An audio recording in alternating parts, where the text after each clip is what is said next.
Hi, welcome to Learning Monkey. I am Raghu here. In this class, we'll discuss about strings concept in Java.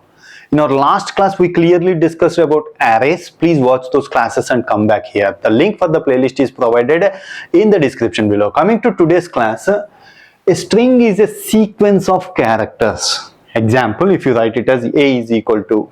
So string constants are defined in Java using a double quotations HELLO. So this is a string of characters, sequence of characters. So if you want to define strings in Java, they have already provided a class called string class. We are going to use that class and we are going to define strings in Java. So the points you need to get into your mind when you listen to the class string means it is a class which is already defined in Java. We are going to use that. So it is a class means it consists of constructors, it consists of methods, it consists of instance variables.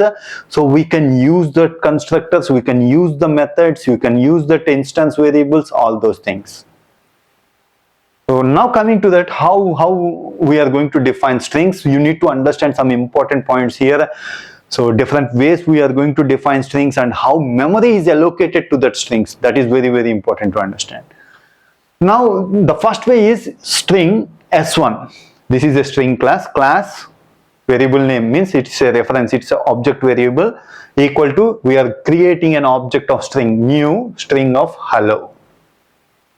In quotations we have mentioned hello. So it is going to create an object of string that is assigned to variable called S1. This is one way to define strings in Java. Other way is using string constants we can define string class variable variable S1 equal to, directly you can assign double quotations hello. This is another way you can define strings in Java. If you display S1, it is going to display hello is going to be displayed. System.out.println of S1. So what is the difference? How memory is allocated for these two ways? We are going to understand that with examples. We are going to understand. Take the second way, using string constants. If you want to assign, if you want to define strings, string S1 is equal to Java. So whenever you define this way, in the heap, here we have mentioned heap as a circle. Our assumption is you already know how random access memory, in the random access memory is in a straight line, in that some space is assigned for heap. So for better understanding we have written it as like a circle, but it is not the way it is look like. Assume this is the heap space. In that heap space, some space is allocated for string constant pool. Whatever the strings that define that are going to be stored here in this space. So whenever you define here string S1 is equal to Java, it is going to create a space. It is going to create Java here. Java, assume that the starting location is 5000, means this 5000 is assigned to S1. This is what happening every time. So S1 is referencing to the 5000 location. Now coming to the second line, string S2 is equal to Java. So what happens inside is, it is going to check for Java inside the string pool. Already Java string is available. So it is not going to create a new string called Java. It is going to use the same string, means the same location is assigned to S2. So now S1, S2 both referencing to the same memory location. Which location? That is 5000 memory location. This is how it happens inside the random access memory. This is how Java is going to allocate. These points is very, very important for interview purpose. Now let's try to understand one more concept that related to this. String S1 is equal to Java means this is a string pool that's assigned in the heap space. Java is created. Assume that the Java is created in the memory location 5000. So S1 is pointing to 5000. String S2 is equal to Java. S2 is also pointing to 5000 because Java is already there in the string pool. Now System.out.println of S1 equal to S2. Yes, both are same. It is going to display true. S1 is 5000, S2 is 5000. 5000 equal to 5000, yes. Now if you want to change s2 is equal to, you are changing, modifying. So strings in Java are immutable. You cannot modify strings in Java. That is what the concept of immutable means. But what happens inside when you are assigning a new string called Java is top? It is going to create a new space. In that space, it is going to create a new string called Java is top. Assume that the space allocated for this is 7000. This 7000 is assigned to S2. Now S2 is referencing to 7000 memory location. This is what immutable means. You cannot change this. So it is going to create a new and that is assigned to that. That is what the concept of immutable means. You cannot modify strings in Java. So now S2 is pointing to. After this line, if you write it as System.out.println of S1 equal to S2, it is going to give you false.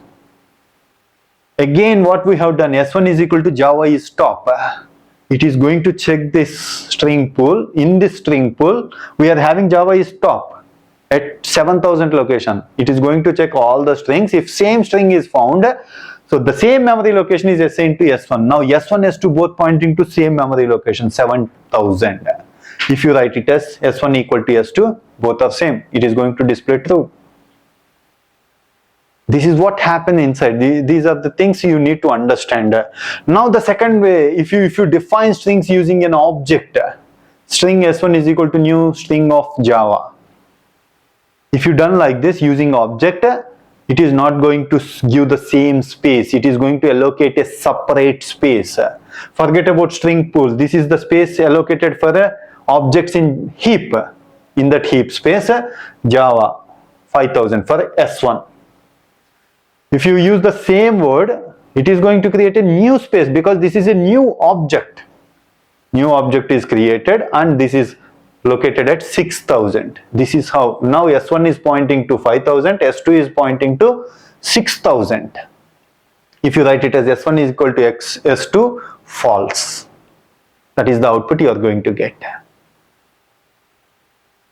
This is how memory is allocated for strings. If you create based on object, separate spaces. Based on string constant, same space for same strings. Now coming to the one more, we are going to understand constructors. Some of the mostly used constructors we are going to understand.